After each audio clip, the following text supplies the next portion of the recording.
Hey,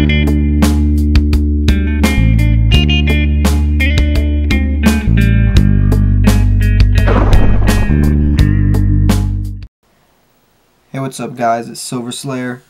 Welcome back for another video.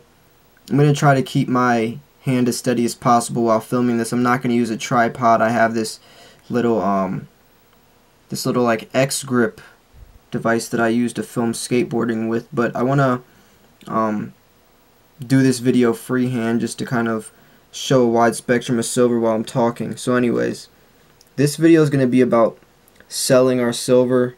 I really think that we need to discuss selling more often, because if we're not thinking about selling while we're buying, then we can easily put ourselves into a trap.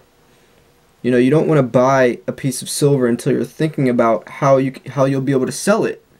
Just like kind of how we talk about with higher premium coins. If you're buying all these coins and don't have a clue how you're going to sell them, then you might set yourself up.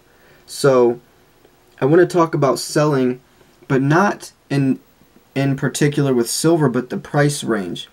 So this is going to be a poll video, and I'm going to put a poll in the upper right hand corner and ask you guys what price is silver going to hit for you to feel comfortable with to sell. Is it going to be, you know, around the $50 range, the $75 range, $100 range, or maybe more? And not, you know, we always say it would be smartest to sell a portion if it does get to like 40 or 50, but to hold off because it could jump more. But like, think of 2011 when silver was $50 an ounce. What if you didn't, you know, you're in that situation, you know it's a good time to sell, but you don't know if it's going to go higher, so you're in a situation where it's like, should I sell a little bit just to make sure I cap on these profits? But what if it goes to $100 in the next couple months? You know, it'd be silly to sell all of it at $50 an ounce if you don't, you know, if it's going to jump up higher. So it really is hard to tell when it's going to max out, when it's going to hit its peak. And it's really impossible to tell when the best time to sell it's going to be, because you don't know if it's going to keep going higher or if it's going to drop back down low. So my question to you is, what price is silver going to be at when you're going to feel comfortable to cash out, basically? You know, I'm sure some pieces I'm never going to sell, but overall, what number in your head are you looking for that you think is going to be that, you know, that number where you cash out and, you know, basically move on to, you know, the reasons why you started stacking? What is that number for you? And do you think it's ever going to hit that number? Because it really is impossible to tell. The best way we could even consider this is making an educated buy on looking at the economy at that time, looking at what's going on in the economy, looking at if there are signs that it might keep increasing, or if there's signs to look that it might be decreasing.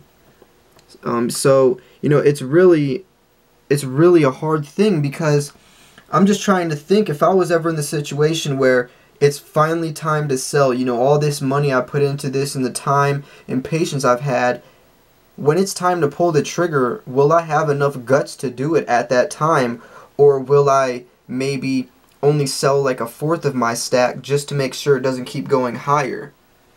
But then if I do that, I'm risking that it might drop back down and I missed out on an entire opportunity to, you know, make the most profits. So is there a type of strategy that you guys are using that's gonna, you know, kind of secure that you make the most profits possible? Because, you know, all of us want to make the most profits possible. That's why we're buying all this, is to cap out and get the biggest bang for our buck, you know, especially with the amount of effort and patience and time we put into this. You know, we want to make sure, and it's really going to be hard to judge exactly what that number is going to be. So this video is kind of talking about what are some ways to tell, you know, that it might be capping out, and are you willing to pull the trigger at that number? because it would be extremely devastating if, for say, silver jumped up to $50 an ounce and someone cashes all out at $50, and then within half a year silver's up to $100, when you could have waited a little longer and gotten 50% more profits off of your silver. That would be silly. But it would also be silly that if silver went up to $50 and someone didn't cash all out, and then silver dropped back down to $20, so then you missed your opportunity to cash all out when you could have sold it at $50 and now it's back down to $20. So no matter what, it's risky. So this is why I'm trying to bring to you this video to think about. This is going to be a situation. One day you are going to sell your silver, and you're going to have to come across this situation where you're going to have to decide if you want to pull the trigger or not, if you think silver is going to keep raising.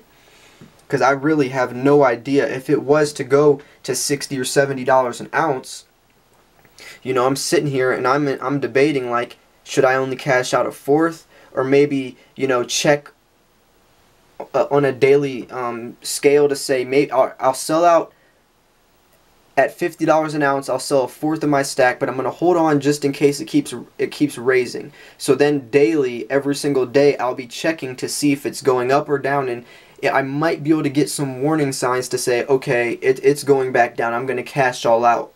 Or maybe I'll see some signs saying, hey, it looks like it's going to keep raising. And especially if I'm, looking at what the economy's doing worldwide and all that, then I might be able to make a more educated guess to see what's going to happen and if I should or not.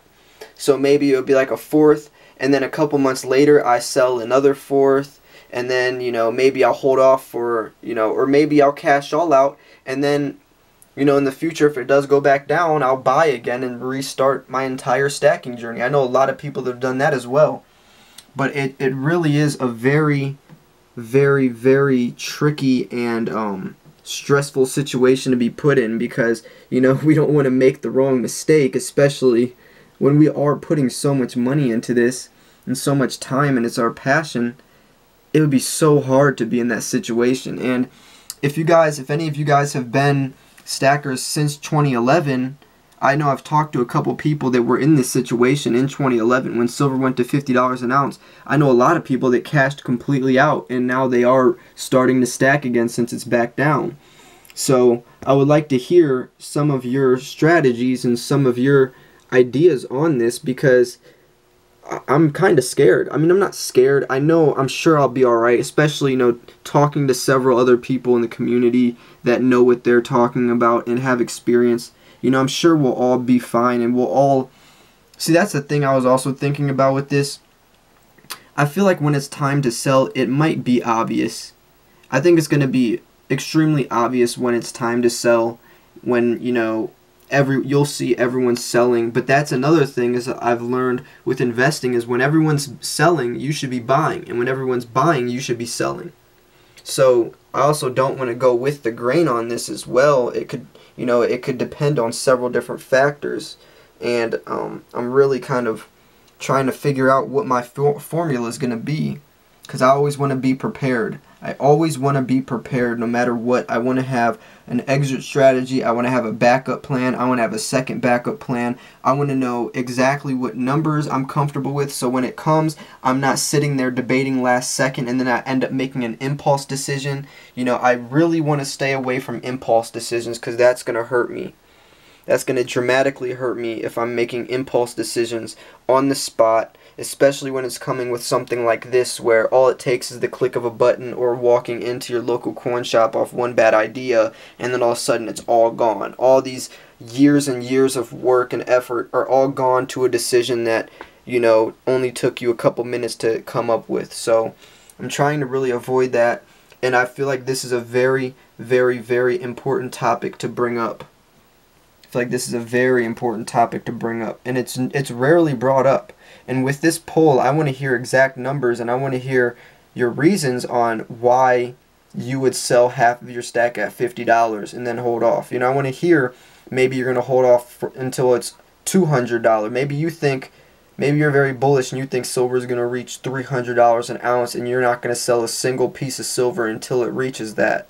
And I want to hear I want to hear all perspectives on this. I want to become as open-minded and and you know, as educated on this as possible and hear every single you know, outcome, because there's several different ways it can go, and I would really appreciate to hear, you know, the value and ideas behind everyone's, because it really is a very stressful thing to think about, that I'm going to be put in this situation one day where I might be selling too soon, or maybe I waited too late, and that would kill me to know that, you know, I could have waited and been more patient and got a lot more money for my silver, or that I waited too long and I missed the ship and, you know, I'm stuck with it back down again.